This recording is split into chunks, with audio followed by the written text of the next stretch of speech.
All right, give me. I think we.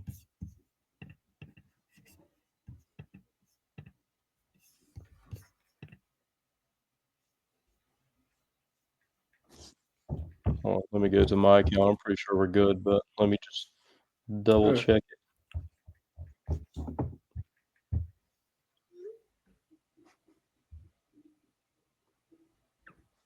Yeah, we're good to go.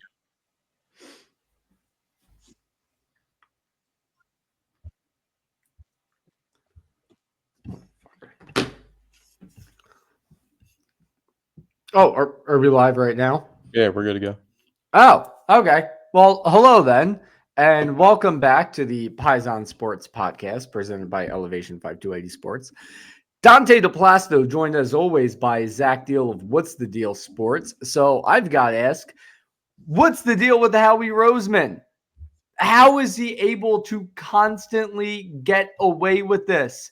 He gives up Bryce Huff, who's on a massive contract, who did nothing all season. He's really only had one great season. And he trades him to the 49ers, a team that we thought would maybe start a rebuild. But he trades him along with his massive contract to the 49ers in exchange for a mid-round pick. So that's either a third or a fourth round pick. And they're taking on his 15 million a year salary. We shed the salary, we get a pick. I don't know how Howie keeps doing it. What's going on?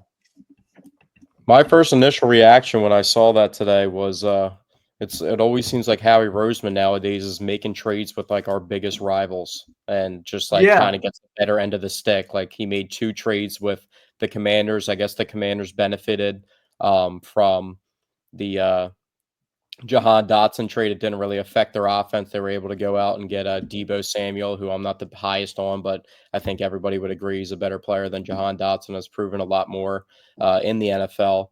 And they also went out and made a huge trade for Laramie Tunzel, so that was on their behalf. But they made a trade with the 49ers, even dating back to the Darius Slay trade that really changed the secondary, which at the time it wasn't significant between the Eagles and the Lions, but now they're two teams that are neck and neck in the NFC. And you saw when the Lions and Eagles were battling for supremacy in the NFC, Darius Slay was a part of the ride that helped the Eagles get over the top.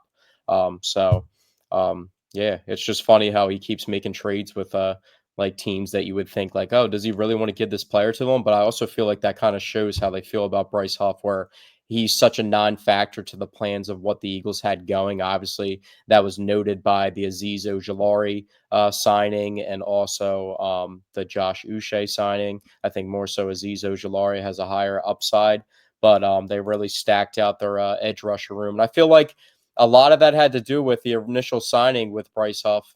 A lot of that had to do with could they trust at the current moment the player that Nolan Smith was until he proved himself last season. But they didn't know what they were going to get out of him, and they obviously didn't know what they were going to get out of Jalix Hunt, who's new to the position, was playing safety in the beginning of his college career. So, yeah, it's pretty funny how Howie Roseman, this guy didn't even suit up for the Super Bowl, was one of the highest paid players on the defense, along with James Bradbury. Both didn't suit up, and now they've moved on, and the Eagles aren't really missing a beat at all. This is a less significant thing. And it's funny because I saw one of the Eagles' top reporters, Jeff McLean, posting like an article about like the reason or Bryce Huff wasn't at OTAs and everything. So I didn't get to actually look into what he was saying, but there obviously was a reason behind it. And I was trying to figure out the other day in my head when I had random thoughts about the Eagles, how he would fit into the picture. And obviously, he wasn't part of their plans. But them being able to move off that salary, even though they might take a little hit, but being able to move off that salary and get a mid-round pick for that bad of a situation that really didn't deter or affect anything at all um, was impressive. But it seems like now they're going to have to. He was somebody that had to contribute in some realm this season for the Eagles, just based off of what they lost at that position. But we'll see what happens. I mean, they got a guy, that Virginia Tech kid. I think they drafted him in the 6th or 7th round. That has like the hyphened last name. That had like 17 sacks or something in college. Yeah, A lot of 16. fumbles. 16. I remember I 16 think he had like because he was like second in the F in college football behind your boy Donovan. I Yeah, I think think. Donovan was 16 and It a was half. He Mike was Green was up there 16. too from Marshall, the guy Also, who Jihad. Don't forget Jihad Campbell is likely to yeah, primarily also be that an edge too. It's rusher. funny too, the pivot that Howie made off of he got off of this, and the first thing I thought about was like the protection, like I said, not knowing the player that Nolan Smith was at the current moment to trust what they moved off of with Hassan Reddick and what he provided in his short Eagles career and the current situation. Hassan Reddick signed with the Bucks this offseason and didn't even report to OTAs Yeah, yet. So talk I about think alarming. So as I don't even know great if he's like as Hassan motivated to Reddick. play football like really at all. I mean, it's crazy like the drop off. I mean, his prime was like I don't know why I randomly thought about this, but I think he had like a longer prime than him. But like remember when Greg Hardy, like the scumbag player that like beats up Yeah, girls and stuff, but he also was like a boxer in MMA. He was like one of the top defensive linemen in the league for like 2 years and then just fell off the face of the earth. Like that was pretty much yeah, well, Hassan yeah. Reddick. Hassan Reddick definitely had a better run than Greg Hardy, but I think That was just a random as example that I used, but it probably yeah, got but example. as talented as Hassan Reddick was on Maybe the like field, Aldon Smith from the 49ers back in the day, his early yeah. career, and then he fell off, but But yeah, he was but that's one of the the good thing with Hassan Reddick is as talented as he was on the field. You Excuse me. good over there? You going on the injury No, I report? have like a really bad like scratch in my throat right now. I don't know Oh, why. okay.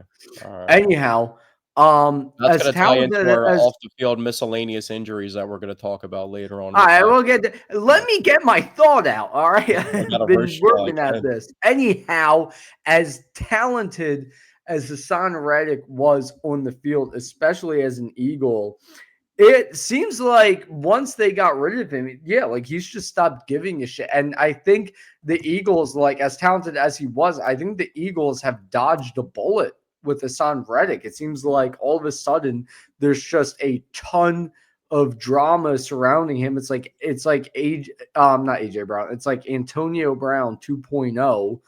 I think I think at this point, I think I could confidently say they might be better off without him. And, they've got Nolan Smith, they've got Jalix Hunt, they've got Jihad Campbell, and, these other guys that they've added. And the other thing about Bryce Huff being traded is now a lot of people want to see Jihad Campbell sport the number 0 now that that's available. And I would like to see that as well. Yeah, I'm not really caught up on numbers, but I mean, I guess it would be cool for him. I'm not like a big number 0 guy. I guess off the top of your head real quickly, like your favorite number 0 of all time in sports. Maxi. Like, that's a good one. I Yeah. was thinking about Russell Westbrook just because like the longevity. I love Maxey, but like I watched Russell Westbrook growing up. So like prime Westbrook was it's just sad to see what the player he is now. But yeah, back to the Eagles. I mean, I do you agree that they do have to and they probably will and do have to add to the pass rushing room after this move because like I said, I felt like in some realm he had to play a role because they just need security between Nolan Smith coming off the injury, Jalix Hunt still learning the position even though he's a really good player. Jihad Campbell's going to be rotating at inside backer because of the injury to Nakobe Dean. So there's like a lot of moving pieces in the front seven with like those two big injuries that they have to figure out. So they need security like at those positions to be Yeah, I able to. could I could agree with that. And now they have an extra 15 million to spend. Not that there's still a pass rusher at that value left in free I mean, agency at Von this Miller's point. still out there. You're not going to pay him that, but Von Miller could be a veteran that could come in and make some I plays wouldn't for you. hate that. I think you're going to be able to rely enough on Von your Miller is top also a Vic guys. Fangio guy, if like from his days with the Denver Broncos. So you have to keep Yeah. that in mind. There is the connection to that. So that could be in play. And also like a guy like Von Miller, who's just so good and crafty at what he does, like getting a veteran in this type of building to be able to like teach the young pass rushers different moves. You know what I mean? Yeah, Especially as a because guy now they're going to like be. Von Miller off the top of my head, like Von Miller, wouldn't you agree? Let me ask you this. Name another pass rusher as small as Von Miller that was as successful as him. Maybe Lawrence Taylor, and Lawrence Taylor, I'm pretty sure, had like 15 pounds on Von Miller. Von Miller's the same size, I'm pretty sure, as Jihad Campbell.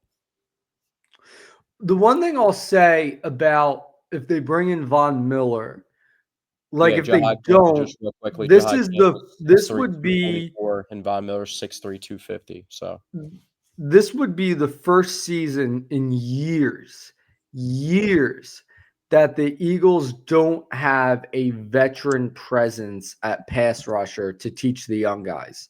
Because like think about before BG started getting old. well, a guy that kind of goes under the radar while you're bringing it up is Connor Barwin and his role Well, in his Barwin. development. I was going to bring up Barwin. After Barwin, and while BG was still a bit young, you had Chris Long. After Chris Long, you had Michael Bennett. Um, but then even before that, even before Connor Barwin, you had the veteran presence of Trent Cole, um, as an edge rusher, and he's the one who was, Brandon Graham's veteran presence. So this would be the first season, and as long as I can remember, where they don't have a veteran presence to teach the young guys. So I think bringing in a Von Miller for on a 1 year deal, You know I what I'd think love would to be a do? good move. You know what I'd love to do with young guys is like go to their combine profile and look at what they measured at and like what the scouts think of them and their player comps. And I just brought up Von Miller's draft and combine profile and Jahad Campbell's and his measurements. Von Miller ran a 4.53, Jahad Campbell a 4.52. 10-yard split. You know how fast Von Miller is, maybe the fastest accelerating pass rusher in the history of football. His 10-yard split was a 1.62 and Jahad Campbell's is a 1.53, and then their broad jumps are 10.6 and 10.7, so it's like literally identical. So to bring in a guy that like is literally like the same size, it's not like you bring in like Calais Campbell and he's like 6'8", 300 pounds, and he's like, or three whatever he is at the current moment, and he's like, yeah, well, I can teach you the swim move, but it's pretty effective for me because I'm 6'8", you know what I mean? Yeah, like that's a good like point. so it's like a guy that stylistically matches up, and that helps you in the defense because you can do a lot of the similar things that you ask both players to do when they're playing at that position. Well, yeah, that's the thing. Miller is well accustomed to be a pass rusher playing outside linebacker. Where do you Um, like what would be another position you like how else would you allocate this money for 2025? Would you want to save it for 2026? Like Save could it. this I you would know what the bring most in. would you agree the most Eagles likely thing is you know where this money's going to go. Someone's getting a contract extension soon. Yeah, That's absolutely. exactly what's I happening. think, but now in terms of this upcoming season, you can definitely use that money on a 1 year contract for somebody. So that money isn't getting tied up into the future. You can still give somebody a new contract, but Well, then you can people at were least also talking allocate. about a lot of people, you know, how there's obviously a section of every single fan base, and it's just like in general, the best player on the team, but one of the best players on the team, that's the Super Bowl MVP and is the quarterback. There's a section of the fan base that like becomes like that fan, like even more so rooting to defend that fan when another fan of the same team is even trying to throw any type of shade or anything at them. I'm kind of in the middle with Jalen Hurts. I like to defend Jalen Hurts, but I'm not, you know, like if something happens, I'm not going to just sit here and act like and just brush it over. But a lot of people were calling for where I'm going at by saying that is a lot of people were calling for after the Super Bowl to give Jalen Hurts a contract extension, which, you know, amongst quarterbacks right now, he's kind of falling down the rankings of highest paid quarterbacks when you're looking at the highest paid quarterback at in the league and he's in your division and you're a lot more successful than him, you know what I mean? It kind of rubs you a certain way. But I feel like Jalen Hurts doesn't get caught up in that type of stuff. He still has a lot of money. That's why you love guys like Devontae Smith, who like he says, I don't pocket watch. I got my money. It's life changing to me, and that's that. You know what I mean? Yeah. That's why Devontae Smith is my favorite player. I'm not Well, and projecting and saying that's who my why favorite player. this team just won a Super Bowl because they care about the bigger picture. That's what their main focus is, and it really is evident. I mean, with even with how talented they are, you don't blow out the Kansas City Chiefs, go up 46-0 at one point without, you know, mentally being where you need to be. You How are get you going to feel about when Jahad Campbell strip sacks Patrick Mahomes to win the next Super Bowl and the Chiefs gave us the pick to get him and they drafted a tackle and he swim moves that tackle to make that happen in the I Super Bowl? will I How do you will feel about if that? if the It's Eagles like Cooper DeJean didn't like make a play in the Commanders game specifically this year or anything, but like, like what he did for the Super listen, Bowl run a game later of the team that we knocked out in the playoffs, that was pretty special. So listen, the one thing I have to say to that before I go into my meatball of the week, if Jahad Campbell strip sacks Pat Mahomes en route to a back-to-back Super Bowl trophy, then I will climb one of the poles on Broad Street. Um, but all right, well, I got a anyway, couple. I just want to breeze through a couple things real quick, and oh yeah, um, I listened to Kevin Patullo's interview as the offense coordinator. Obviously, a lot of people remember Nick Sirianni's interview and how kind of shaky he sounded. But Kevin Patullo, if you listen to him talk, sounds very intelligent and confident, and he was just pretty much sounding like a guy that's going to come in and fit the role and be and do what's asked of him. And he's been around Nick Sirianni for all of his time with pretty much all of his time in Indianapolis and with the Eagles. So he knows what he wants to do. So and I think at this point, when people say Nick Sirianni doesn't know what he's doing, and you see like the clips on the sidelines of him calling for certain things in certain moments, that kind of shows like at the end, I felt like the Commanders game, I felt like that was probably the best game that we got out of I don't know why I'm completely drawing a blank on his name right now. Our former offensive coordinator, the Saints coach, Kellen Moore. I just completely drawing oh a blank. yeah. But yeah, I think that was the best game that Kellen Moore called all last season. But you kind of saw that Kellen Moore just adapted to what the offense had to do, and it kind of got molded into what it had to be. And Kevin Patullo, like I said, has been around Nick Sirianni for a long period of time. So I feel like Nick is going to have a pretty big say on the offense, but I'm pretty confident in where he's at as a coach to be able to make the right decisions at this point in time.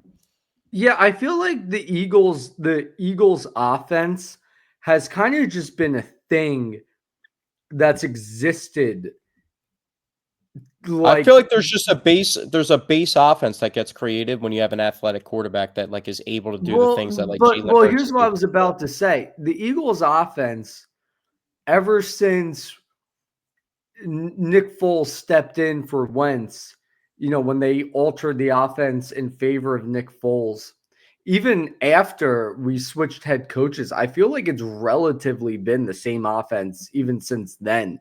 Like it's transcended different coaches and offensive coordinators. It's like been the same thing, Yeah, like but it's like RPOs. but like how different can the offense look, which is like the scary thing is because so many people look at the offense and it's like, all right, we can make AJ Brown the number one receiver. Oh, well, and get him so many targets, or we can split the targets between Devontae and AJ like almost evenly, and then Dallas Goddard gets to eat too. Like, there's so many different ways you can look at this offense because of the talent that it has. But like when you have AJ Brown and Devontae Smith, like the best wide receiver tandem in the entire league. And then you got Dallas Goddard at tight end, who's like just the third option. You know what I mean? Then they added Saquon, but even before that, DeAndre Swift, they didn't even use him in the pass game, but he's one of the most talented running backs in the league. So it's like there's so many different And ways that's this the other offense thing can run. too. It's been an offense that doesn't really pass out of the backfield a lot because DeAndre Swift, a huge receiving back. They mainly used him in the rushing game.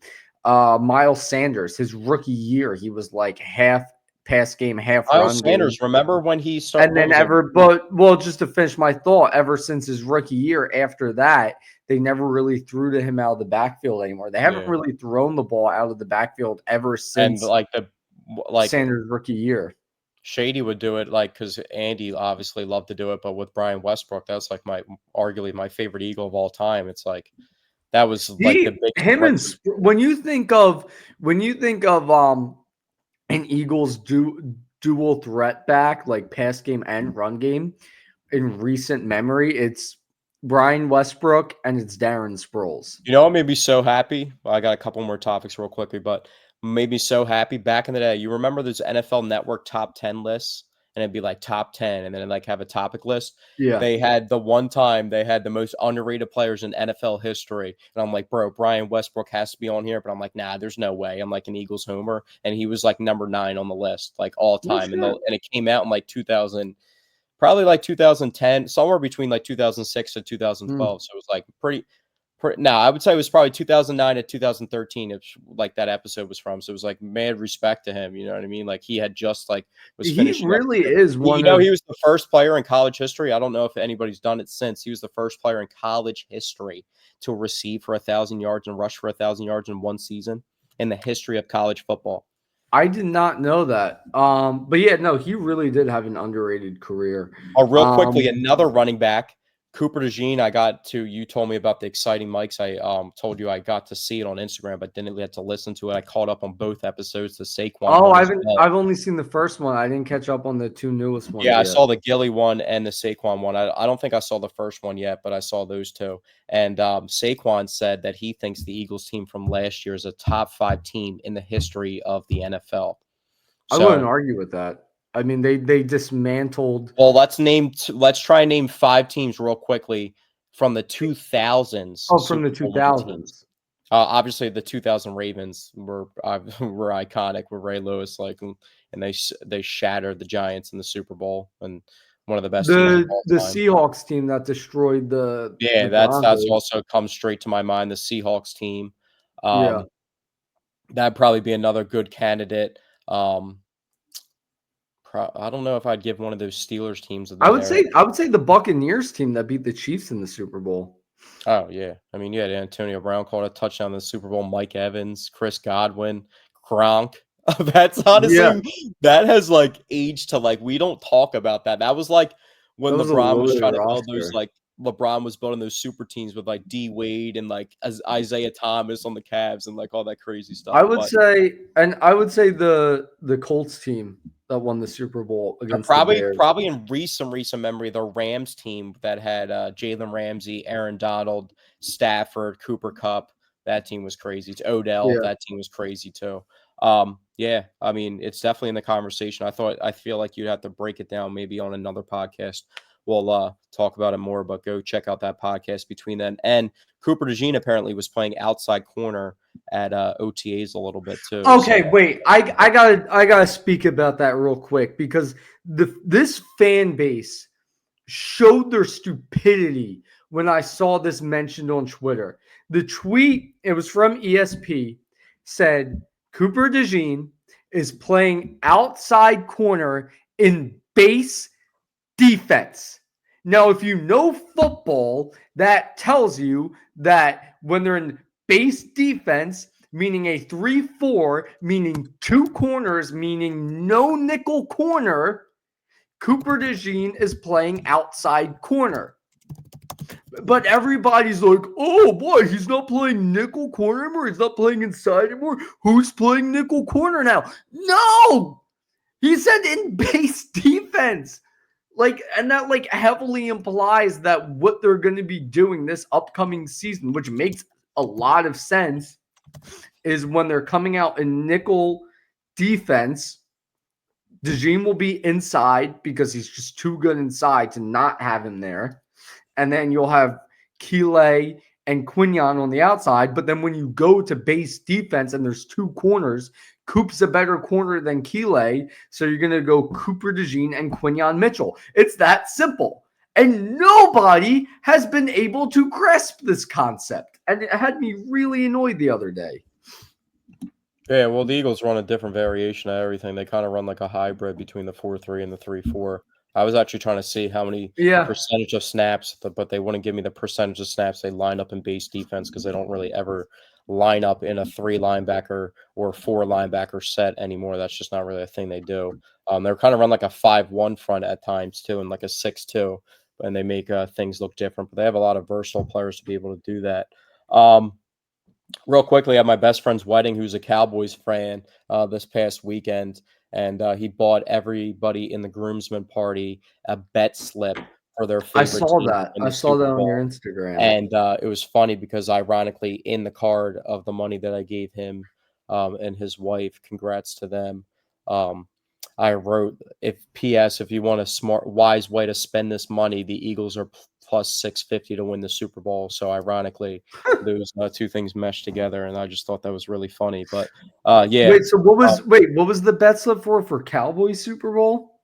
Oh my god, there was a Jets fan there. It was like for like 3 grand. It was he put $20 on each person's thing. So there was like the divide. Actually, the divide between fans there was pretty funny. It was like the most evened out NFC East fan clash you'll ever see. There was 2 Cowboys fans, 2 Commanders fans, 2 Eagles fans. There's a Jets fan.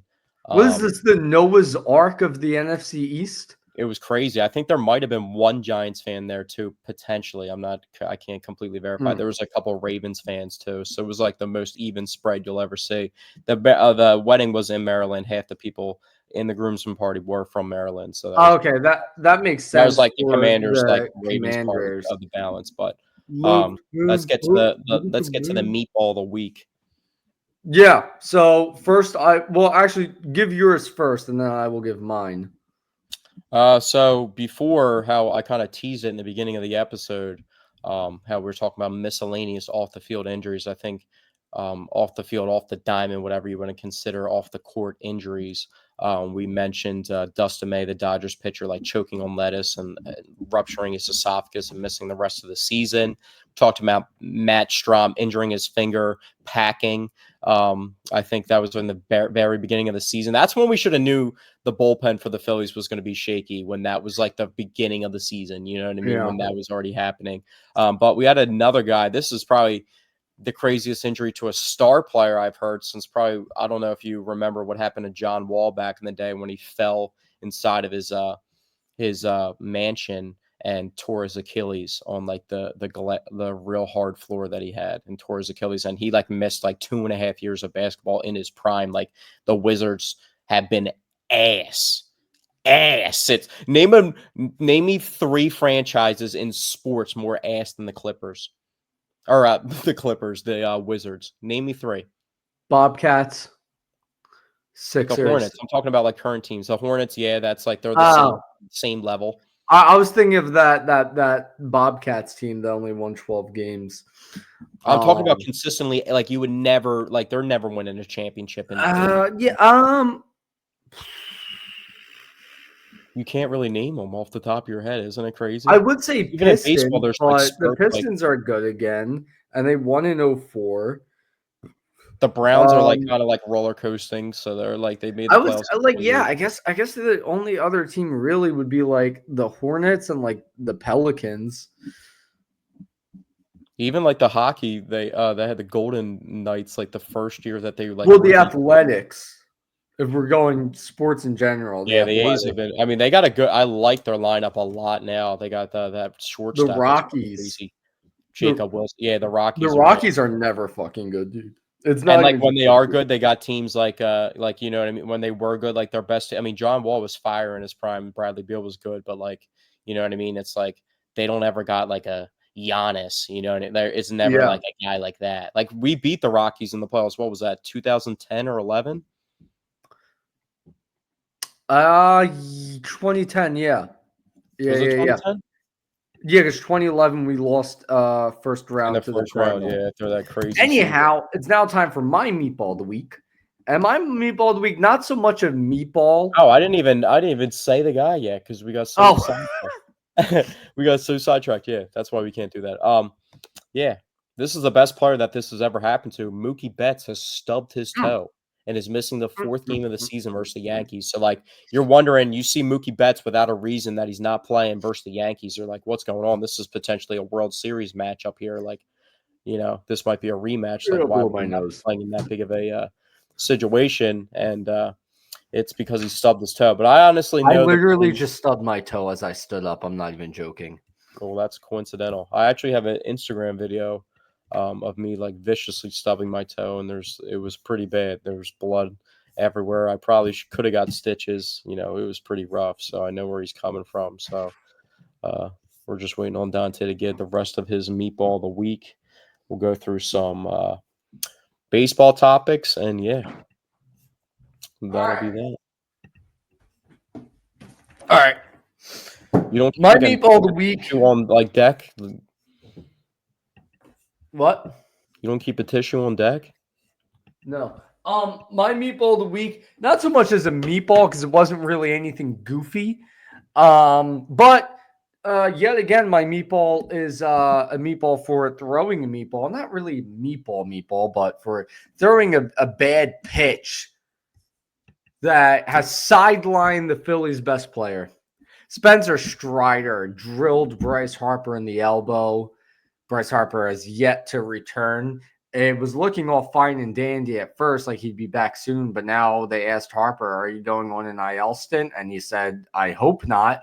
That doesn't sound very Apparently, the reassuring. elbow is also still swelling as well at the current Yeah, moment. yeah. So And Spencer Strider, you see how unbelievably dry this Phillies lineup is without Bryce Harper, even though he wasn't performing up to caliber this year, but recently he's well, come he on. started hitting a lot better. But anyway, Spencer Strider, fuck you, and you're my meatball of the week.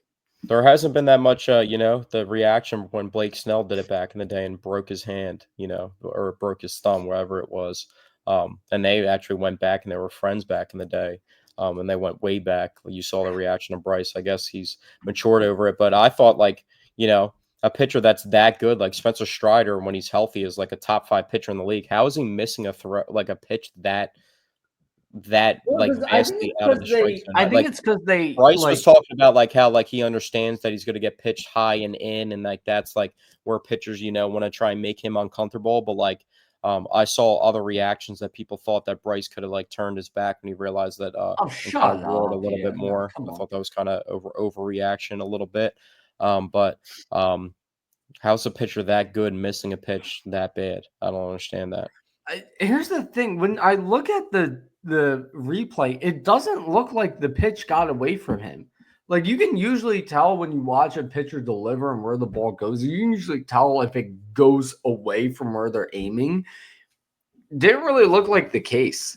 Well, do you think Bryce was also kind of thinking like this dude was coming off like a season-ending injury, and it's like his control might not be that what it like prime Spencer Strider is. But You know that's what I what I mean? mean. It didn't really look like it was poor control. Like it almost looked like that was where he was aiming. But They I mean, I also could had be really dead bad news wrong. too. They just had Ronald Acuna come back from injury. It was funny because remember last podcast before, I think it was like Wednesday that we did it. I was talking about Acuna and Spencer Strider making their way back, and how Acuna was going to come back on Friday, and I didn't even know that the Phillies were playing them to begin the week. So I thought that was pretty funny because we were talking about it last week. But Acuna's first pitch that he sees back from injury is a home run. Hits another home run in his second game, killed us in late innings yesterday. You know what I mean? Got a big hit to tie the game up, and then obviously the Phillies came back with Rafael Marchand having the game of his life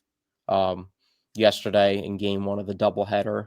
Um, but yeah, having those two guys back for the Braves is definitely huge. But they also got really bad news for their starting pitching. One of their pitchers, Smith Schwarber, I think that's how you say his last name. He's a pretty decent pitcher. Obviously, he's gonna play a big impact, or would have played Schwaber, Shawver.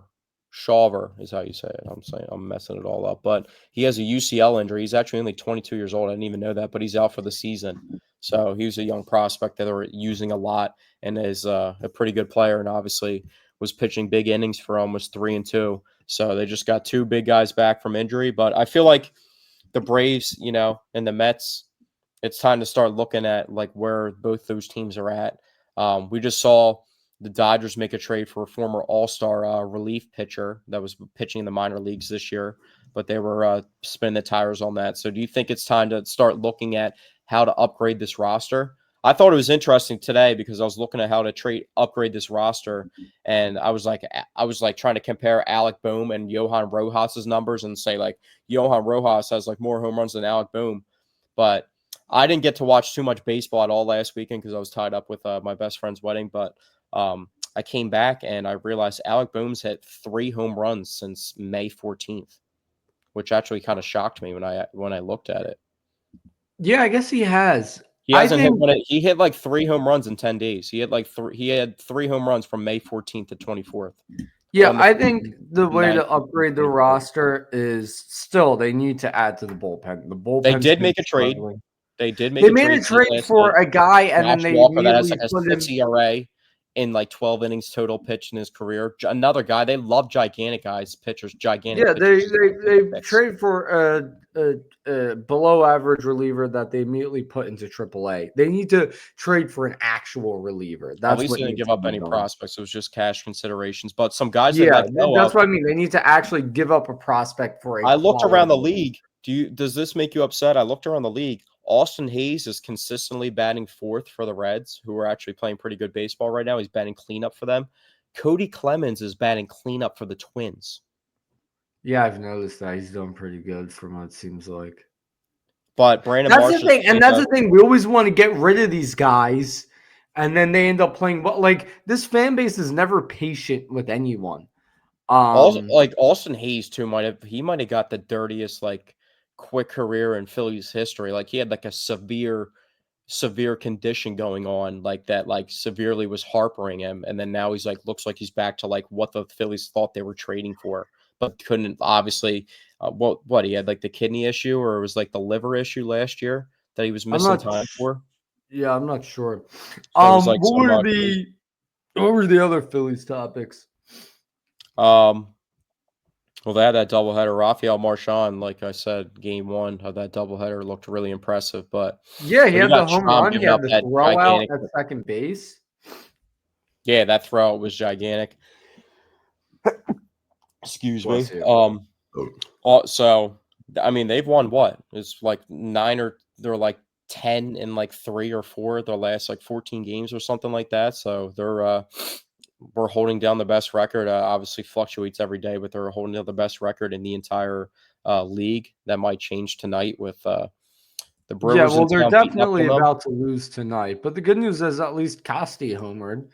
You know. They batted Bohm. I was wondering why Bohm was, batting in the cleanup spot. So I guess they believe in that power and that pop that they've seen of recent. So he was batting cleanup. So I thought that was a little bit questionable from Thompson, but it is what it is. But I still really think they need to upgrade this bullpen and figure out a way to do it. And it's going to take an outside resource, in my opinion, to probably go out and make that happen. Excuse me. Yeah. I don't see a solution on the roster. I mean, they don't have a lefty that you can believe in coming out of the pen, and No. then the guy No, that they don't. should be in that role is Strom, and then he gives up that home run. You know what I mean? The other day to Carson Kelly, and it's just like Yeah, no, they don't have a lefty they can rely on. And the funny part or is Sean Murphy, excuse me. their two most reliable relievers are Jordan Romano and Orion Kirkering. It's like, how did we get here? They also I wouldn't go out. There's a couple outfielders that I've been looking at that they could possibly get into because like I said, they have two spots. Bullpen is such a much bigger But priority, in bullpen's a my need. opinion. They have we talked. I think I brought it up before. When you're looking at their prospects, they have a bunch of infield prospects that are loaded up. So they have actually Aiden Miller's not the only top third baseman prospect that they had. They had 3 or 4 top 30 third basemen in their farm system. So I feel like they should move on.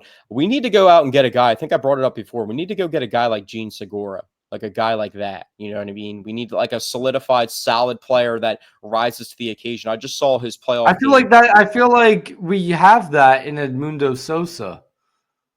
Yeah, but he's always got a poke in his way. Don't you think it messes with his confidence when he has to be a utility guy where he's playing all over the place? Once you want to see him solidified at one position.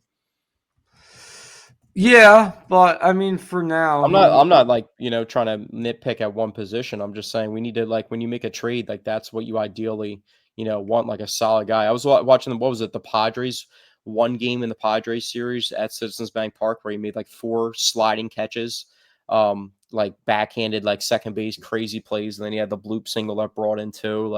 He was just making huge plays, and he was a consistent guy. And they traded J.P. Crawford, who was a big time prospect at the time, for him, and it worked out. So I feel like a move like that's what I would do. But I would say bullpen, lefty arms out of the bullpen, and righty pop bats is what they need. Those are the 2 most important things. And or maybe you can what nitpick. they Third could would probably do, be what a they could defensive, do.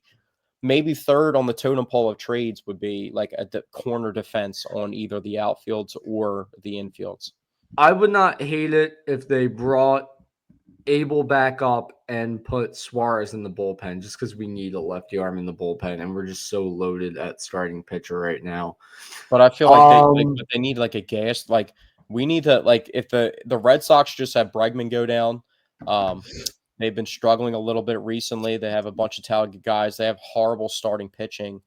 I'm not advocating for like Mick Abel and Andrew Painter to me are off limits, especially for the guy I'm about to mention. But if you can get your hands on Mick Abel's not off limits, but Painter certainly is. for a 37-year-old, Aroldis Chapman he is. But if you can find a way to get Aroldis Chapman on your team that throws gas, left-handed gas like that, and the Red Sox fall out of contention in their division, then that's something I was completely. And not They only were that, talking to David Robertson after the well, Jose it's Alvarado been a situation. theme. It's been a theme of the Phillies during this like run of being a postseason contender where they've brought in like aging former elite level closers, like when they brought in Corey Knebel and then when they brought in Craig Kimbrell. They David Robertson, that's the other one. So it wouldn't be out of character for them to do that. Anyway, do we have any more? Let me read this stat to you real quickly. Where is it at? Where is it? Who's the other guy I'm looking for? All right, you want to hear the top 7 relievers and saves this year out of the bullpen? Sure. Yeah. Munez from the Mariners and Suarez from the Padres. Obviously, Phillies fans know who Suarez, the reliever from the Padres, is. He was the one that gave Mhm. up the Bedlam at the bank banger. Yep. Number 3, Carlos Estevez. Go Mm. down the list a little bit because we got to wrap it up soon. Number 7, Jeff Hoffman. And then right behind him, tied with him, is Helsley, a guy that's been rumored to the Phillies, but the Cardinals are like having a really good season. I don't think they're making trades like that now. And then Kenley Jansen's at 10. The Angels just got Mike Trout back, but maybe potentially you could figure out something with that. But I mean, we just named 2 guys that were on the roster literally last season. And those guys' ERAs, Well, Estevez has a Hoffman's at one 5.5 ERA. Estevez has a 1.85 ERA. That's crazy. Hoffman's got a 5.5, but he's been getting saves, so it is what it is. He probably got tattooed in a couple. He's Well, got he has a 54 negative WAR also, so I wouldn't take that as a positive with him. But I mean, it's funny if you look at his career numbers real quick, and then I don't know about you, but I'm ready to get out of here. If you look at Hoffman's career numbers, 2016 to 2020 in Colorado, ERAs of 4.8, 5.8, 9.3, 6.5, 9.2. ERAs in Cincinnati, a little better, 4.5, 3.8. In Philly, 2.4, 2.1, and then Toronto 5.5. He was an all-star last season as a Philly. So he has done, out of his long career, he's by far been way better in a Phillies uniform than anywhere else. Yeah. It kind of was upsetting. A couple Phillies topics before we get out of here. Jesus Luzardo kind of got tattooed in his last start, which wasn't encouraging. But if you look at the quality starts in the entire league, Zach Wheeler also didn't look good in his last start Yeah, no. in the second game of the doubleheader yesterday. But he's actually tied for the most quality starts in the entire MLB with 9. So, Zach Wheeler's still the workhorse. Couple miscellaneous topics before we get out of here. Michael Carter Williams won his boxing debut recently. Really? I First a remember hearing professional he was going to boxer. start boxing. That's good. Good for him. There was an Eagles fan couple from Los Angeles that named their daughter Sirianni. I did see that. So I Shout thought out that to was them. very interesting enough to bring up on the podcast. And then I've been scoping out the NBA draft lottery. I've been seeing a lot of steam. Did you see what Paul George said about Ace Bailey and how he thinks the drafts between Cooper Flag and him talent wise? And he's really encouraging the thought of Ace Bailey becoming a Sixer, whether he's there or not. He didn't say that whether he's there or not, but we don't know if Paul George is a part of the Sixers' long-term plans. A guy that's kind of getting steam recently. Ace Bailey's actually positive odds to be a Sixer, but he's still the favorite at plus 105. VJ Edgecombe is plus 125, so that's how it's been sitting. Your boy from Duke, Con Knipple, another white boy from Duke, 6'7", Really good player. I've been talking about. I actually was talking about him in the beginning of the process before we knew we had the third pick. I was talking about him. If we got like the 5 or 6 pick, this could be the guy. He's plus 850, the third favorite to be the third overall pick in the draft. So he's gaining some steam right now. He's a really solid second player right now. I would not be happy if they drafted him over Ace Bailey. But Oh, hell no. if the Sixers could, I honestly 100% would be down if they could trade Paul George and come back up and draft Con Knipple after drafting Ace Bailey. I'd be really happy about that. And maybe Kelly Oh, well, yeah, Oubre that'd and be a home there's some run. other guys out. That's very unlikely they'll do that. But there's been crazier things that have happened. But a lot of people are talking about. I saw somebody else from like Yahoo Sports was talking about how motivated the Sixers are to draft at the third pick. So they're going to do a lot of research, but I think they're going to actually sit put and I draft. am hoping Ace Bailey falls to them. Don't take him, San Antonio. I want him. I I need him. really did. You see the odds behind that, right? Like Ace Bailey's like plus 5,000 to be the second pick. Like it's not even in the realm of thought at the current moment. But you know, I feel like Dylan Harper's numbers are completely crazy for the second pick, and so is Cooper Flex is like literally minus 100,000 betting odds. But I feel like Ace Bailey is going to move to like a minus 850 the week of the draft. So him at plus 105 right now to be the third overall pick. Because if the Sixers literally trade that pick, he's still most likely going to be the third overall pick Yeah, for whatever team comes up. that's a good point. That could be a good bet to just put a But big chunk of money on. this is actually not supposed to be because I didn't name it that because I felt like I didn't know how much time we're going to have today because we were kind of, hustling to put this podcast together. But I guess next episode we'll officially do the episode 100 of the Paisan Wait, is Sports this podcast. episode 100? This one? I didn't name it that because I couldn't go down with it potentially being a short podcast. Oh So my I god. named it the weekly recap. But I we will also had we'll another. delete one of our old episodes so that this next one will be the Well, I 100. didn't even put the number attached to it at all. I literally didn't put in the title because I didn't want to associate it. And Good recently move. I did the lottery show, so that adds like another video to the whole, Right, And yeah. they're like doing that weird stuff that they're like deleting random videos I get random notifications about they're about to delete this old video or whatever. But yeah, we'll do that next podcast. So we had a quick podcast today, but we were just, tying the knots and then I said I always end every podcast. Maybe we'll have some Eagles news. I'm going to say it again because when I said it at the end of last podcast, and the least valuable player on the roster ended up getting moved. So that was a plus.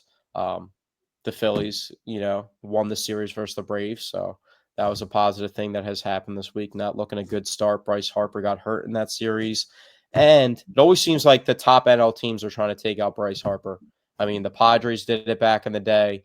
The Braves did it. I mean, how many of these top teams are going to be going after Hey, Bryce Harper to the point where do you think they should have retaliated real quickly? Because that was a big topic of discussion this week. Should they have retaliated? I'm on the fence. There's people on the radio talking about hit Acuna in his knee, like saying crazy stuff. I'm not to Okay, yeah, that that's point, but like, insane. you That's know, insane. But if anyway, Austin I Riley's got gotta to take one on the rib cage, it is what it is. But thank you guys for tuning in to this edition of the Paisan Sports Podcast.